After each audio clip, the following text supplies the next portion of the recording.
Jaya Radha Madhava Punya Bihari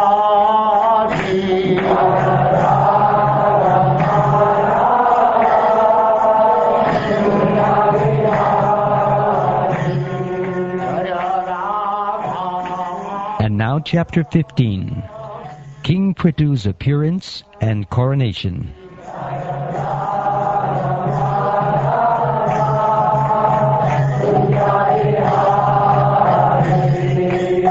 Gopijana Vallabha Girivaradhari.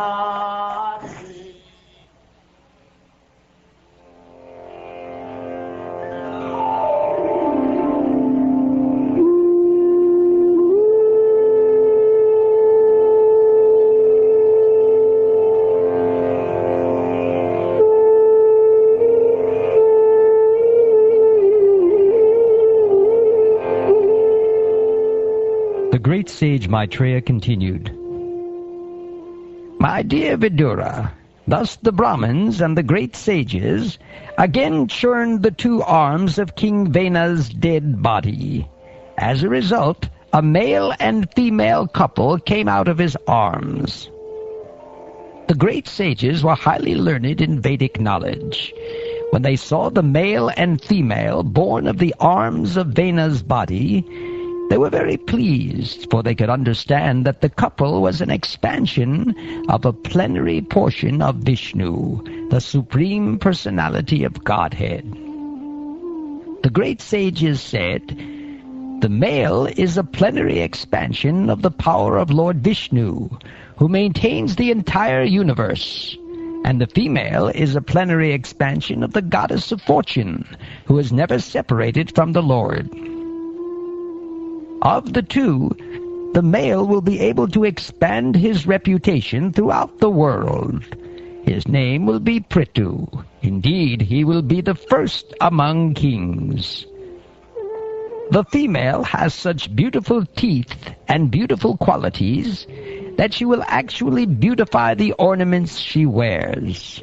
Her name will be Archie. In the future, she will accept King Prthu as her husband.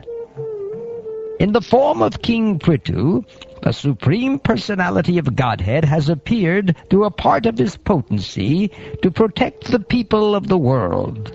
The goddess of fortune is the constant companion of the Lord, and therefore she has incarnated partially as Archie to become King Prithu's queen.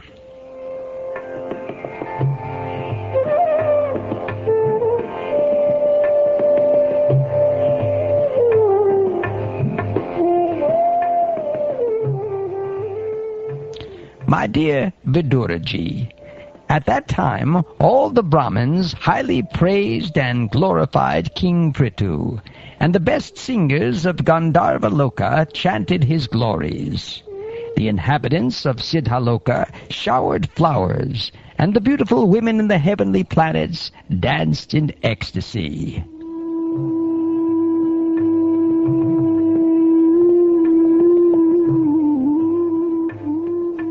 Conch shells, bugles, drums, and kettle drums vibrated in outer space.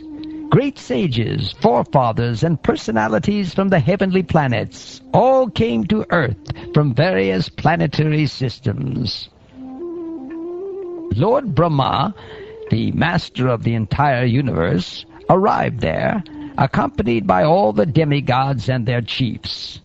Seeing the lines of Lord Vishnu's palm on King Prithu's right hand, and impressions of lotus flowers on the soles of his feet, Lord Brahma could understand that King Prthu was a partial representation of the Supreme Personality of Godhead, one whose palm bears the sign of a disk, as well as other such lines, should be considered a partial representation or incarnation of the Supreme Lord. The learned Brahmins, who were very attached to the Vedic ritualistic ceremonies, then arranged for the king's coronation. People from all directions collected all the different paraphernalia for the ceremony. Thus everything was complete. all the rivers, seas, hills, mountains, serpents, cows, birds, animals, heavenly planets, the earthly planet, and all other living entities collected various presentations according to their ability to offer the king.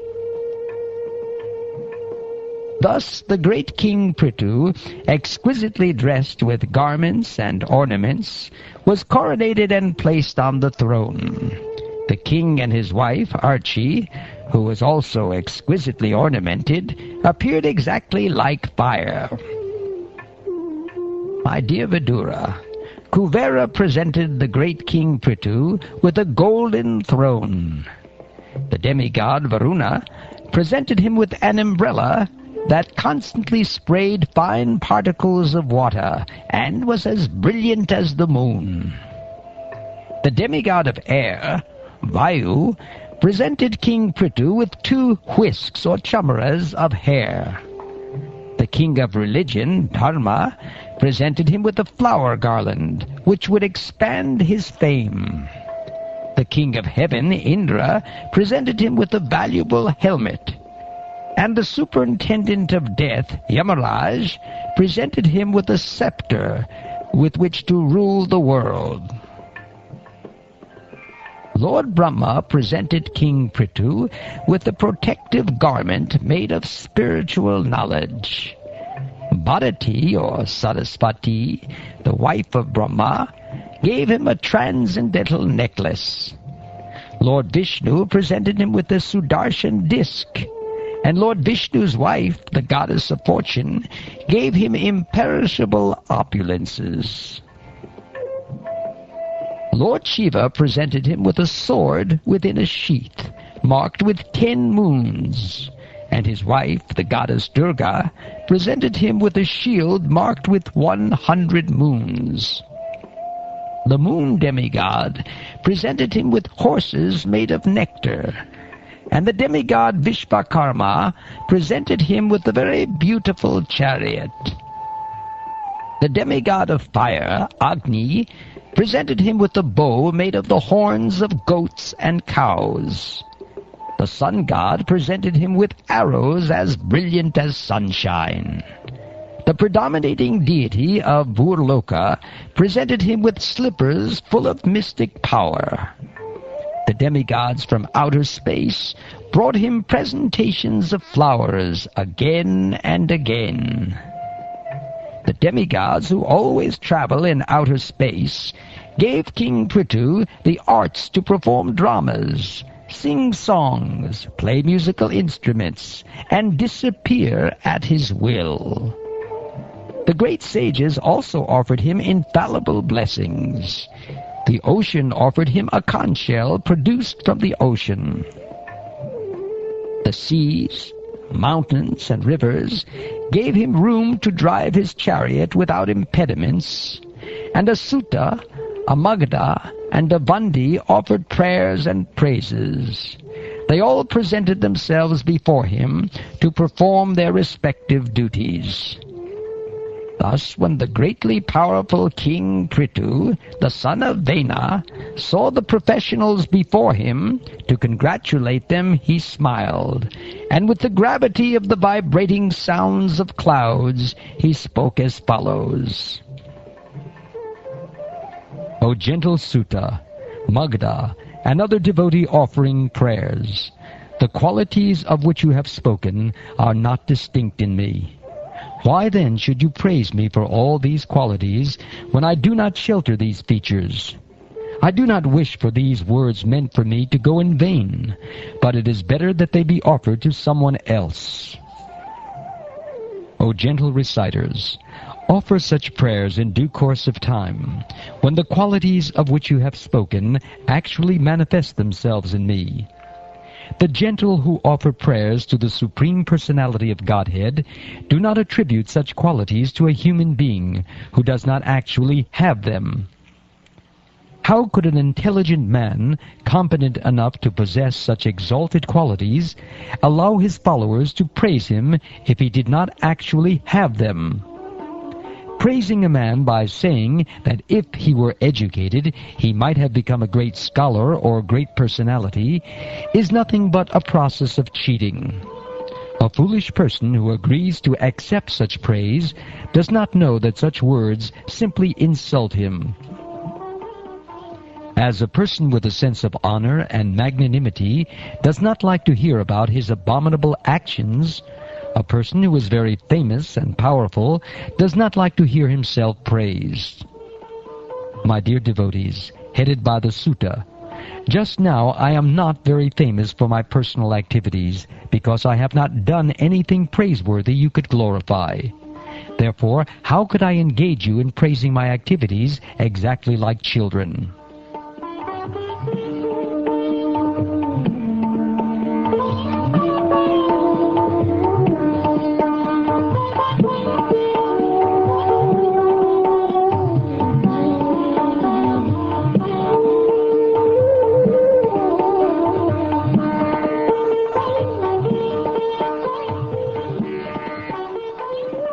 Thus ends the 15th chapter of the 4th canto of the Srimad Bhagavatam, entitled King Prithu's Appearance and Coronation.